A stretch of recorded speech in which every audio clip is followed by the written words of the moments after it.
పచ్చ పచ్చని పందిరంతా తాంబూలం వేసినట్టు విరబోసిన తల నిండా కనకాంబరం ఎట్టినట్టు ఎర్ర నీళ్ళు దిష్టి తీసి పోసినట్టు ఎర్ర నీళ్ళు దిష్టి తీసి పోసినట్టు కర్పూరం హారతి ఇచ్చినట్టు ఆకాశం ఎందుకో పచ్చబడ్డది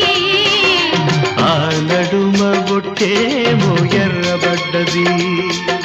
వీచే గాలుల తాకిడి సాగే గువ్వల అలజడి రమ్మని పిలిచే